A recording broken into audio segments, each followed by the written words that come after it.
Welcome to Darkly Lit, where you may begin to imagine you hear something that sounds like static, or even the roar of an airliner. You may even feel lightheaded. Ignore these feelings. They are normal. I am your host, Kayla King. I am joined by my two other co-hosts, the wonderful Sade. Sorry, air's awful today. And my husband, David. Language! And we have a special guest today, the awesome Zaf. What is missing in this moment? Nicely done. So we just read a very, I don't know how to describe it, a very odd, wonderfully odd book called The Secret of Ventriloquism by Jon Padgett. Now, it is a collection of short stories, but God, calling it a book of short stories does not do it justice. All the stories are kind of interconnected, so... You could go as far as to say they're placed in the same universe, but that's not factually correct either. No, it's not. Yeah, so there's a tangible meta-narrative thread that weaves these stories together, sometimes more plausible than others, but other times not so much. David, do you want to give the basically general descriptions of each story? I will do the best I can. This collection of stories, as previously stated, has a slight thread connecting them. I'm not going to attempt to put them all together at this rate, but I'm just going to kind of give you my initial thoughts.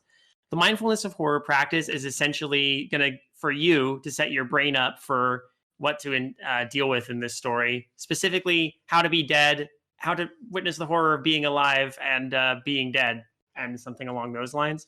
Murmurs of a Voice Foreknown is a story about sibling rivalry that gets taken in a very interesting direction when the older threatens to essentially kill the younger on many occasions, and the younger decides, hey, I'm not going to take that shit anymore. The Indoor Swamp is the best and worst ride you will ever ride. Origami Dreams is, in my opinion, probably the trippiest of the bunch. Sort of a what is a dream, what is reality, are both or neither the same thing. People changing places, cities that aren't the same cities, and Daddy Longlegs. 20 Simple Steps to Ventriloquism is a very important story in this one for, I think, kind of grasping the whole thing. It goes from telling you how to make a dummy talk effectively to controlling reality and then eventually realizing that you are being controlled yourself. Or are you? It's very confusing. Nihilism. Anyway, The Infusorium is a piece of detective fiction, I want to say. Sort of a dive into this town's weird, seedy, and polluted underbelly with some very horrific results. Organ Void is a cautionary tale about buying signs from homeless people. The Secret of Ventriloquism is a one-act play that is by the author of the 20 Simple Steps to Ventriloquism. And Escape to Thin Mountain is like Escape to Witch Mountain, except not at all. Yeah, okay. It involves some singing in a train and some homeless people. Does that help? Sure. Is that a fair enough summary? I think so, yeah. I know that, Zaf, you're a huge fan of this book. And actually, it is a callback. I don't know what the right word is. It's he takes homage. It's an homage to Thomas Ligotti, which I know you know a lot about as well. I guess before we get into that, what are the rest of your guys' like initial thoughts and opinions on it? Like, what do you think of it? I liked it. It's confusing. I mean, I don't need to have all the answers because I think that's the point. That's all I'm going to say. For me, it became homework. I had to like sit myself down to make sure I did the reading. Not that that means I hated it. There are definitely some of the stories that I was more interested and gravitated towards more, but I think if I was reading this on my own, I would have put it down and never finished it. Fair enough. For the most part, I liked it. There's some stories I definitely liked a lot more than others, or ones that I was able to get into much more easily than others.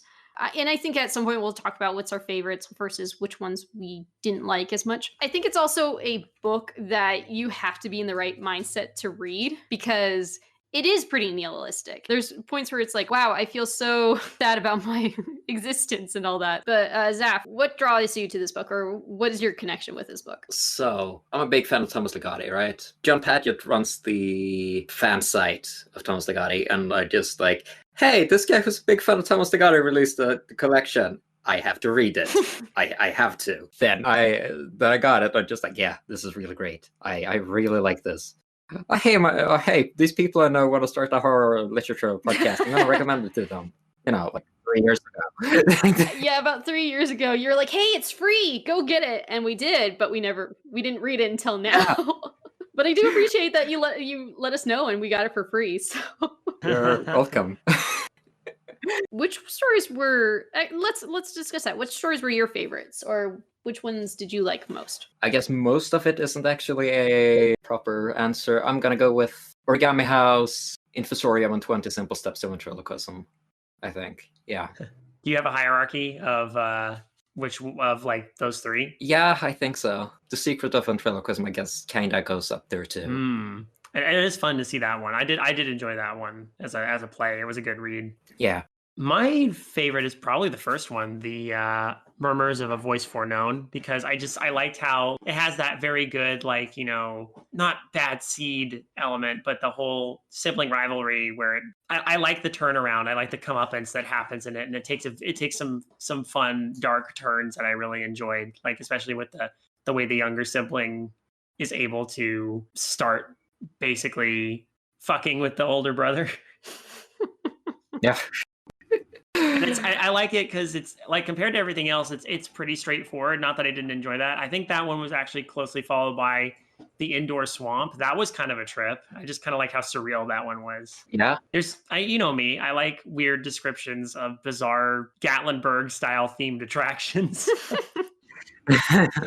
This one sounds really bad, but also amazing. Know what I'm gonna do for my next contest, whatever that is. I seriously like I said, I can only picture some weird thing in, like, I don't know, Pigeon Forge. Pay like a couple bucks and get in the swamp boat. Yeah.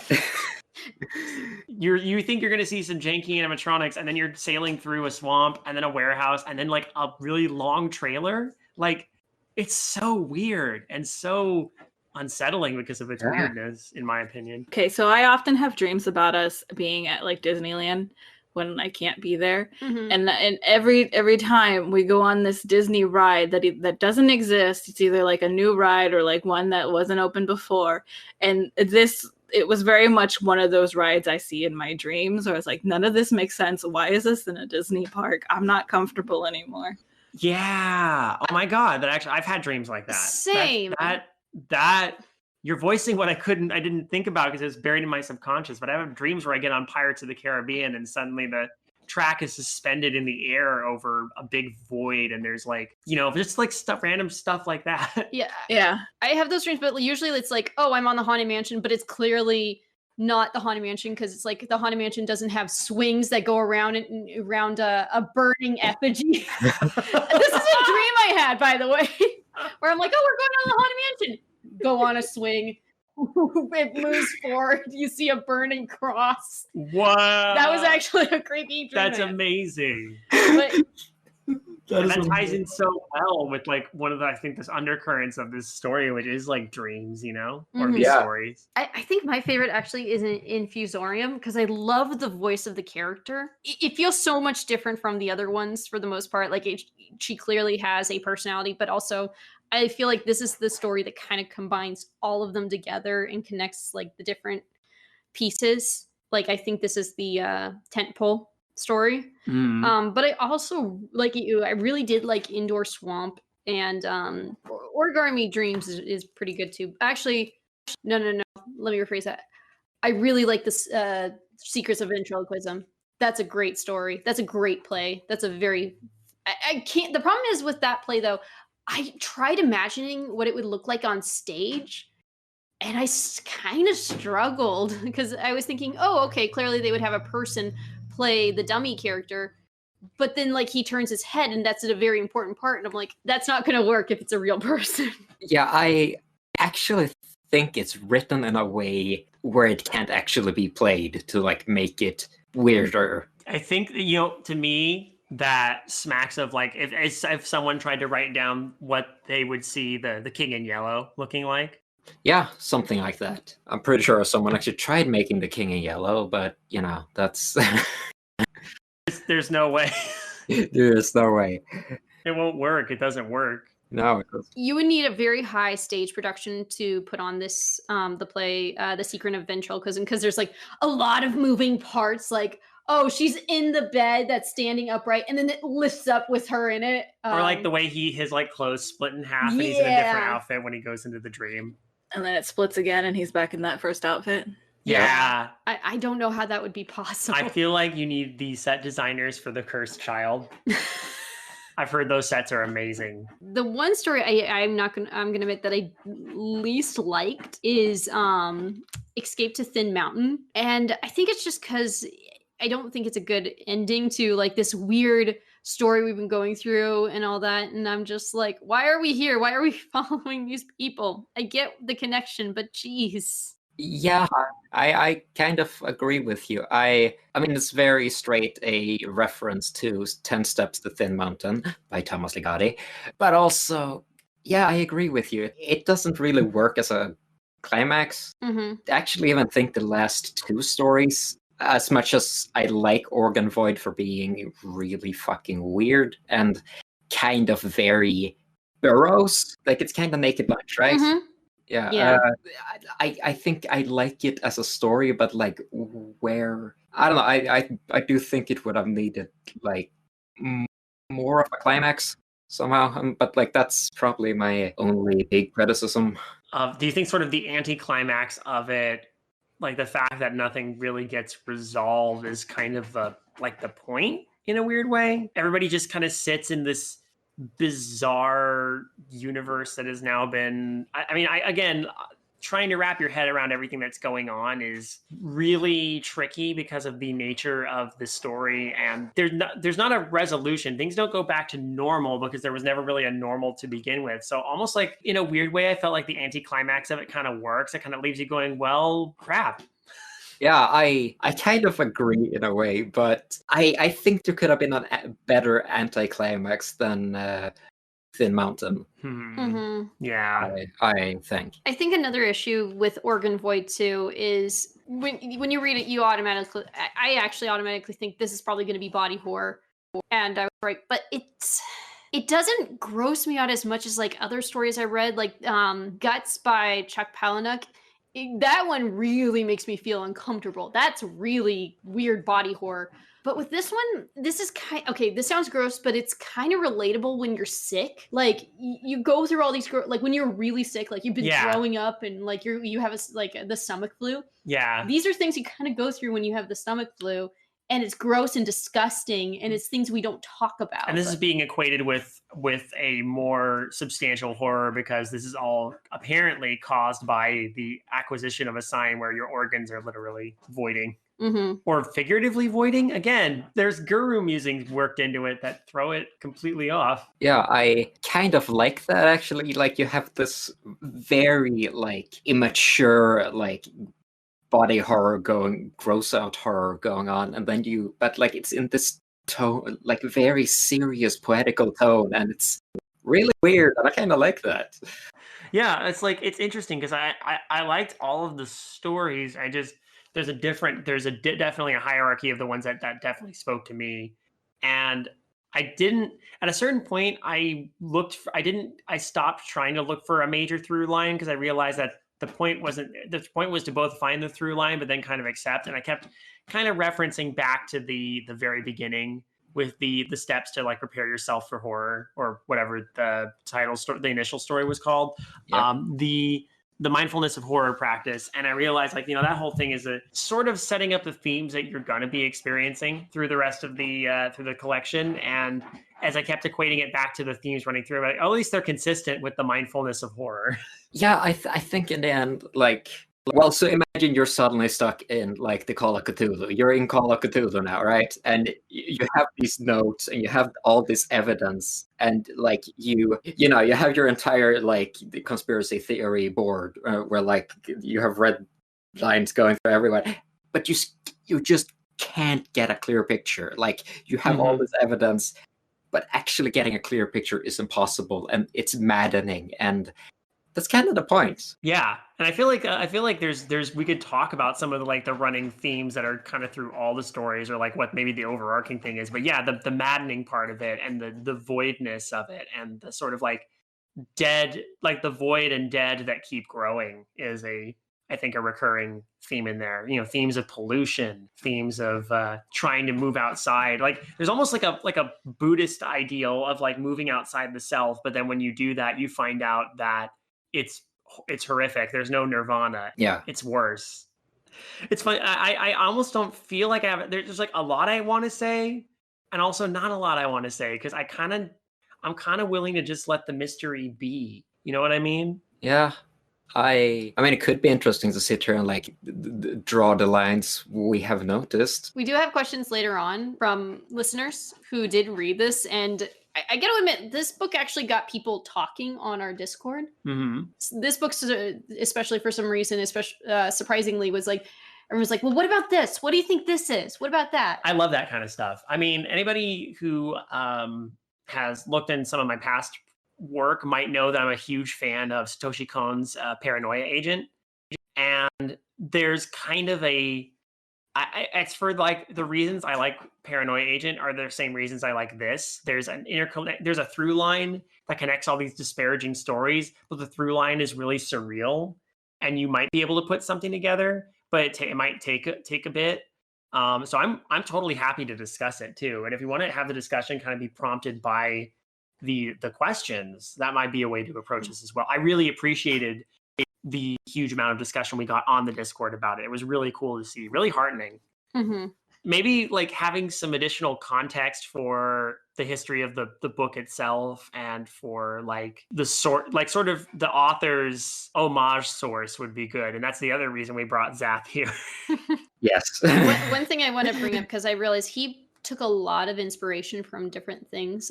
Hurricane Katrina was happening at this time, and he was living in New Orleans, so that he took inspiration from that as well.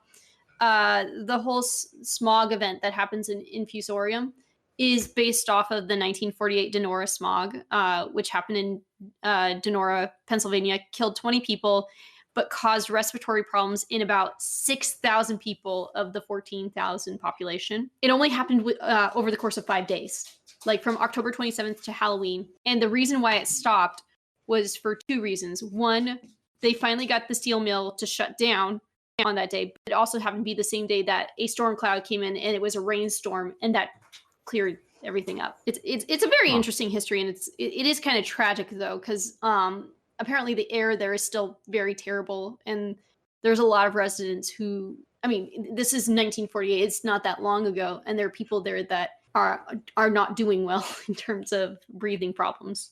I didn't know that, actually. That's very interesting. I was going to say, this is Pennsylvania, right? Like, man, first, this place, and then, Centralia with the fire that never stops burning underground. That's right. What is it with Pennsylvania and like horrific environmental disasters? Yeah, let's get into questions. So I got questions from Bringer, which is, what is the significance of the daddy long legs? Which I think referring to in the first story, oh my goodness, I have trouble remembering the titles of these. Murmurs of a voice foreknown, with the younger brother basically using daddy long legs along with other bugs to get his brother to be sick. And then this leads into the daddy long leg symbol to pop up in a couple other stories, especially in Fusorium. That's a good question. Because like there is a lot of the symbolism there, right? You have people's limbs like growing long and weird.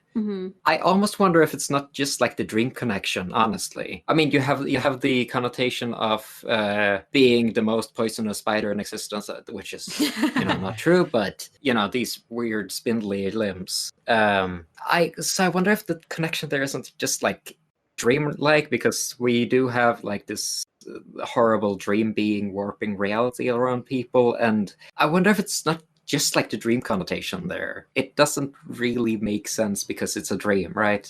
Maybe. I don't know. Does anyone have better ideas? For me, it was connecting things visually, because you have that image of these long limbs, and that was multiple things were described with long twisting limbs that went in odd directions. And I think that was just like, I wasn't looking for connections. I was just like, I'm just reading this. If I catch something, I catch it. If I don't figure out the mystery, I'm fucking good. So for me, it was more of like, oh, here's that creepy visual of these long folding limbs again. So, and that just kind of carried this unsettling mood through all the stories where we saw that. Yeah, I think that's always been the thing about daddy long legs in general, because they're not poisonous. They're actually pretty harmless for the most part, but they've always been creepy because of their appearance. And then adding that creepy appearance to what's happening with the people in Infusorium keeps the connection, but also adds that eerie visage. You know, what's funny is, in that essence, I think the story I struggle with the most in terms of me trying to wrap my head around what's going on is still Origami Dreams. Because what is reality? What is a dream? Everything sort of connects, but doesn't because of that one, because of, the mattress with the hole in it, to the origami house, to the dream of Solomon Croft becoming apparently the reality, but maybe it was always the reality. And what we experienced from the other person, from Jack, was the dream.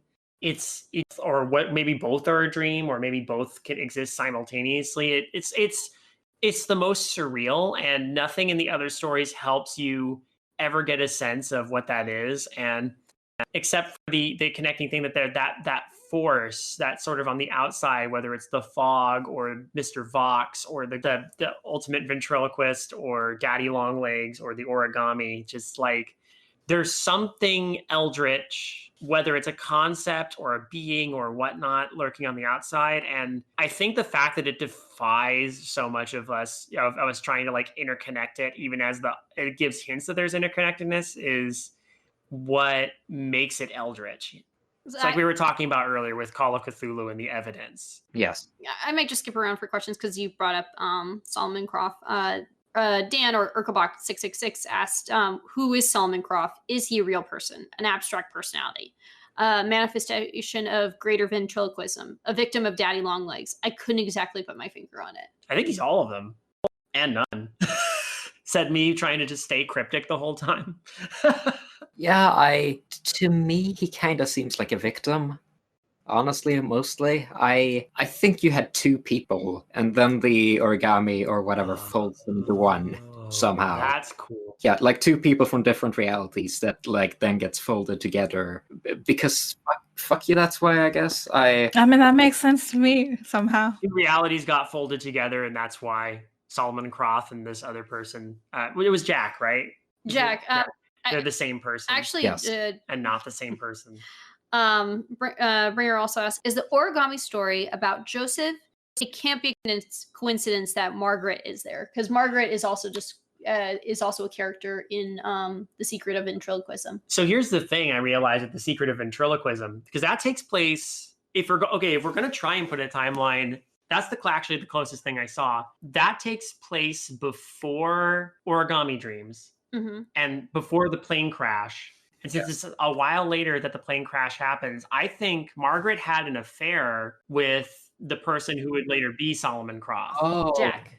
Had an affair with Jack. Yes. And then, the plane crash happened. And then we're 10 years from that plane crash when Origami Dreams happens. At least in Jack's reality. Well, because then Jack and Margaret now have kids and they're married. Yep, it's the same reality, but Margaret's the connective tissue, because Margaret used to be with Joseph. Yeah, that makes sense. I think, as much as this can make sense. Yeah. Again, it's a connective thread. Something that clicked for me that is kind of weird if it's actually implying that is... Okay, so the narrator of Murmurs of a Voice from Known, I don't think it's actually ever mentioned, right? No, I don't think so. Not that I recall. Because they keep saying my brother. I guess the idea, we keep thinking this character is masculine because... it's like, unlike my brother, I was neither athletic nor interested in athletics of any kind. So you would assume, male, it would be expected of them. But then there's another point where, they say I was the younger of two children. Okay, so... Not two brothers, two children. Yes. Okay, so Detective Tosto was mentioned to have been abused as a child. Mm-hmm. Jack/Solomon Croft has the bed, so it could be a coincidence of the fact that the realities got folded together, because, you know, he said he'd never noticed that. As far as we know, he'd never noticed that hole before, Solomon Croft. Okay, so considering Detective Tussle gets Canada, yeah, I'm not gonna fuck this guy. I might fuck this guy. No, I'm not gonna fuck this guy. And then later actually kills him. We're getting into kinda oily pedal story here. Maybe. That's I hadn't thought of it that way, but I don't think that's an unfair reach, honestly. I'm going through. Well, the one thing I love the last line of that first story, by the way, but where it's, you know, he's what is the line? Oh, if you go to the very end of the Murmurs one. Yeah, that the Murmurs, because there it is. I love that. I know you won't kill me, bro, but one day I'm going to kill you, and one day I did. I love that ending. So okay, the brother says, "Bro, look." So it's they're brothers. They're brothers. I mean, it could have changed during like the weird unfoldings. That's like that could have happened. I don't know. Think of origami in the basic sense. It's the idea of turning something into something else. It's paper into whatever you want, an animal or a heart. It's a way of art, but it also involves the manipulation of matter, the folding increasing, not unlike the kind of intricate stuff you have to do with ventriloquism. Yes. He said, waggling his eyebrows to great effect, because you can totally see that on a podcast. The problems of podcasts. And you know, it's funny because the origami thing gets brought up initially in the Indoor Swamp, when they describe how the swamp boat kind of folds and breaks apart until it's like more like train cars on a track. By the way, we kind of answered one of Bringer's questions, so I'll just say he asked, what role do the two brothers play from the first story in the whole collection? So, and we kind of theorized about that. So yeah. Is it weird? The two brothers, I just thought of this, is kind of like, it feels like a bizarre framing device where it's almost like they're the bigger universe, and and then you get the world gets progressively smaller, like, or expands to be like everything else is only kind of tangentially related to those two brothers. It's like that scene in Over the Garden Wall where you see the two kids winding up the little ferry and putting it in the pond. The McLaughlin brothers ferry. And yet there's this whole universe that's around this, but those two brothers are irrelevant to the story overall. I almost feel like that's this thing here. What if like all of this is just a result of the fight between these two brothers and the plots to kill each other between these two, well, sort of plots. The younger brother's plot to kill the older brother. Who knows? Like this is all some dream or delusion projected out from these actions, you know. Yeah, I mean, that makes as much dream sense as anything else. So it's fun. I got another question actually to go with the two brothers from Urkelbot 666. Two brothers. It's just called Two Brothers. Do you believe that Sam, the the dead unborn sibling from this first story, was real, supernatural entity in any way, or more of a symbol, a motivation for what comes in the rest of the stories? And he actually theorizes, was it Mr. Vox from the play? I saw Sam more as a symbol, but now looking back on it, I wonder if Sam is just another part of the overarching theme, you know, dead things that keep growing in their own way. I think Sam was just a fabrication, but if you want to run with the theme of creation that way, I mean, I guess you could make something of it, but... I think you're right. I think it was just a fabrication, but I think Sam was also used as a tool to, quote unquote, manipulate the narrator of the story, kind of like how a lot of different things are used, or like fabrications are...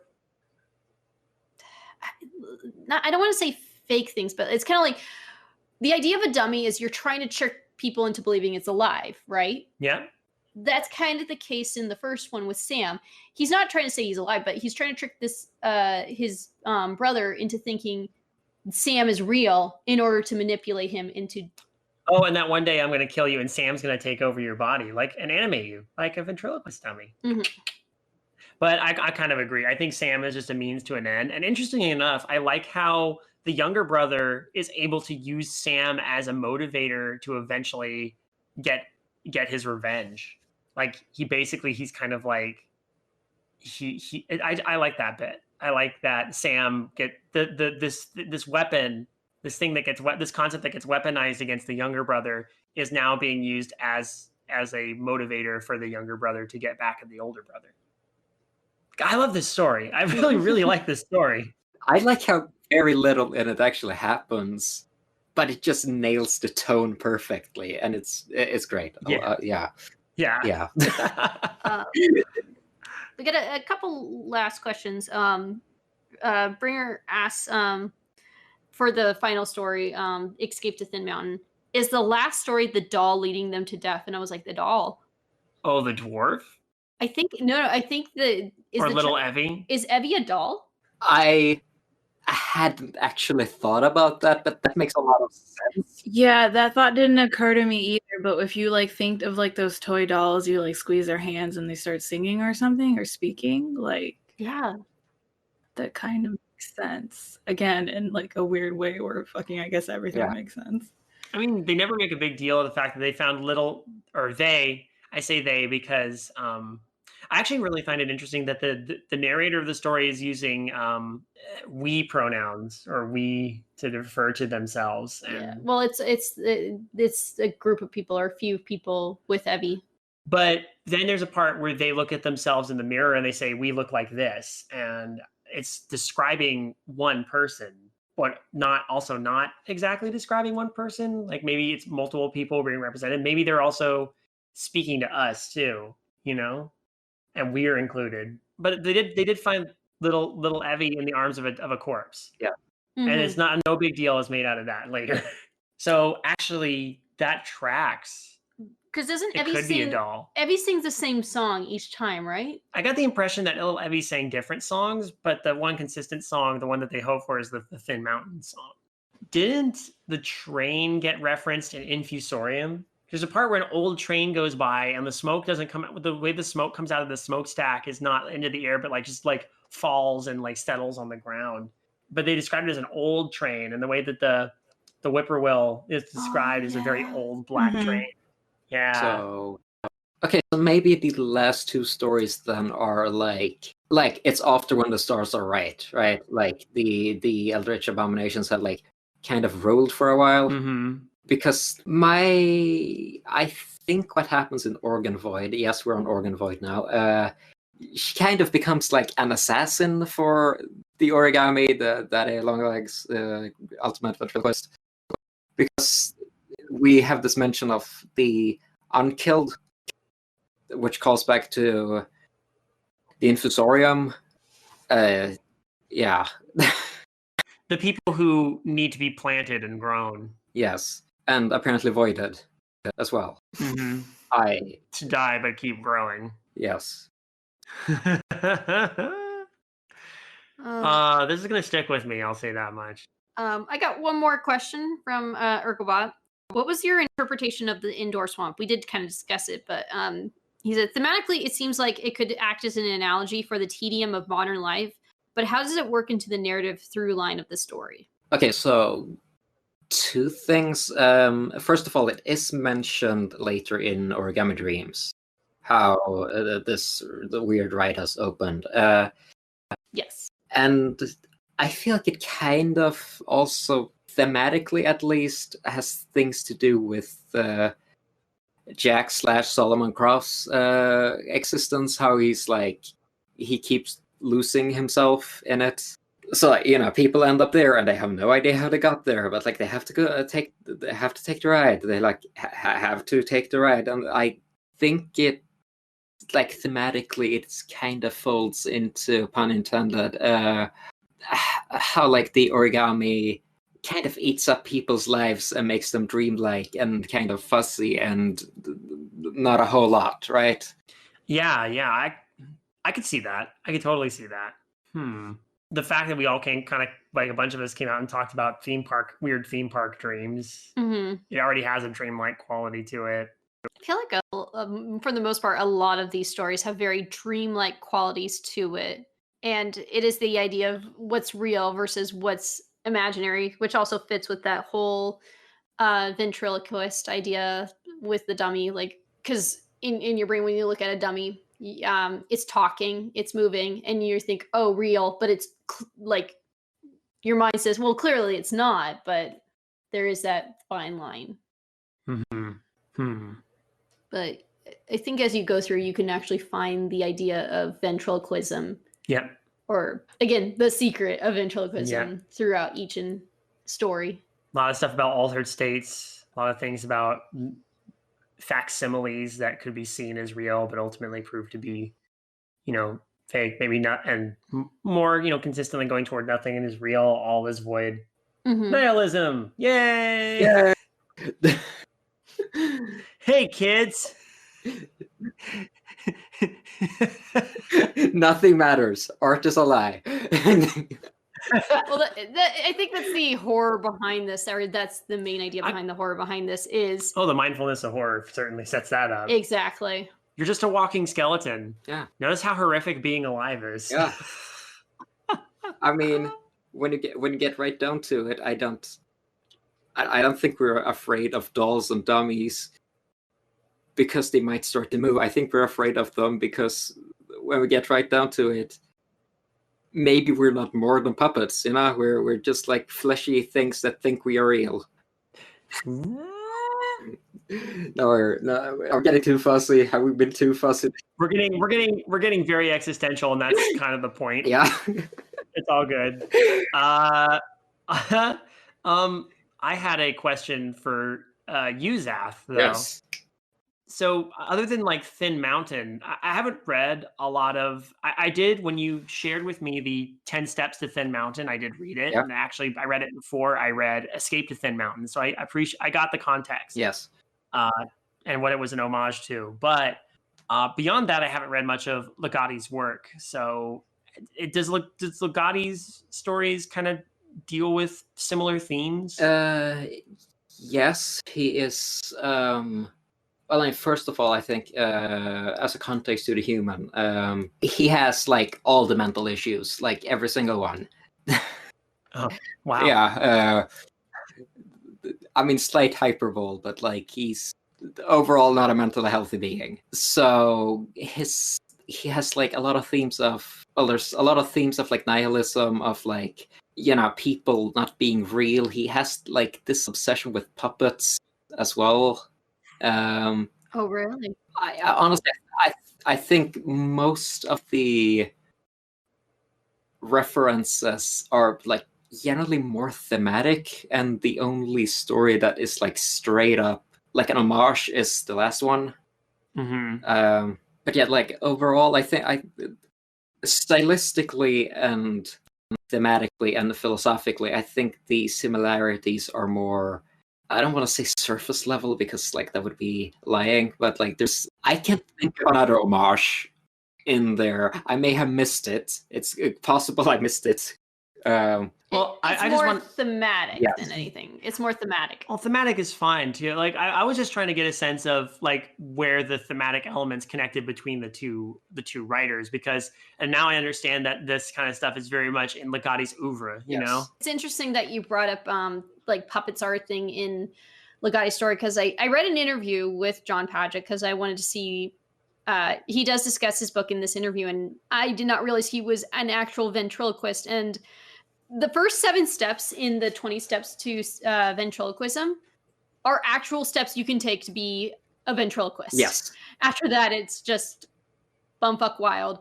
But other than that, if you really want to try your hand at ventriloquism, those steps are actually good to use. Yes, it's actual ventriloquism advice. You don't use the next 8 steps, or I mean, I'm not taking any responsibility if you do, but yeah. Do we have any last thoughts? David, do you have any thoughts? I don't know, Zath. Do I really have any thoughts, or am I just an animal dummy? What is missing in this moment? Organ boy. Organ boy. Why did you make it a death metal song? Oh, really? Yeah. Actually, I guess my own question is, what kind of person goes around buying cardboard signs from homeless people? Yeah, it's in a VW bug. Like it's kind of weird, isn't it? Like it's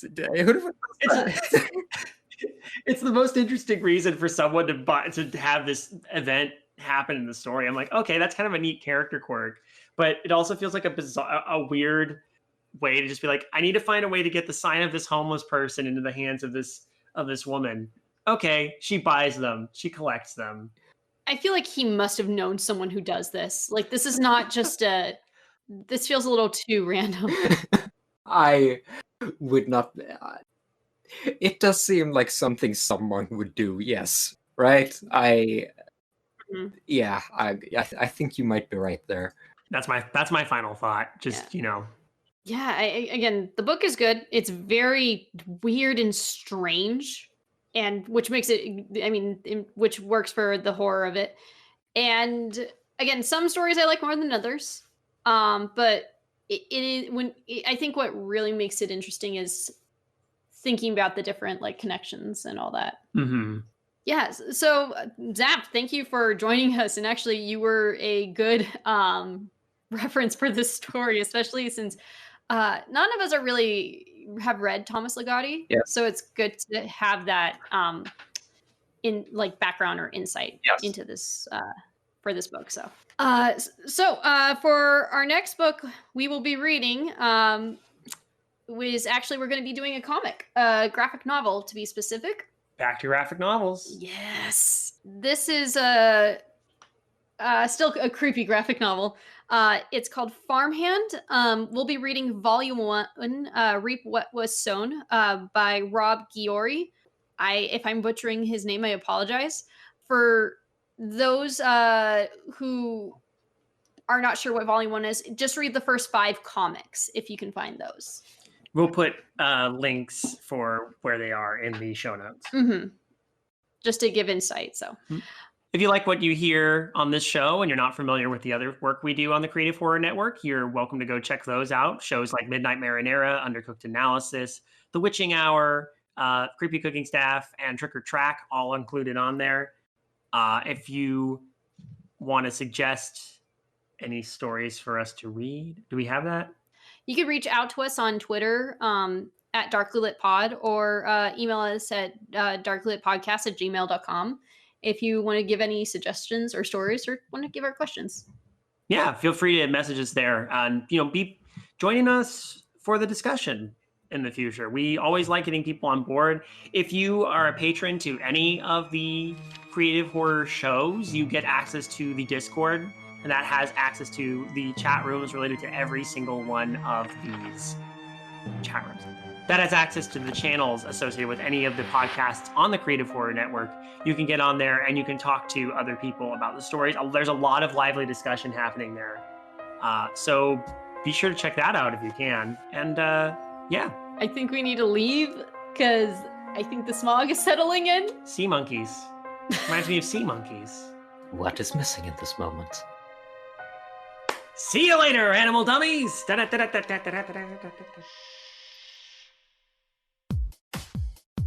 Good evening, intrepid listeners. This is the Pasta Shade, the host of Midnight Marinara, and this podcast is part of CreativeHorror.com, a network of podcasts and creators working together to build a constructive community of horror fans. For more content like this, visit us at CreativeHorror.com.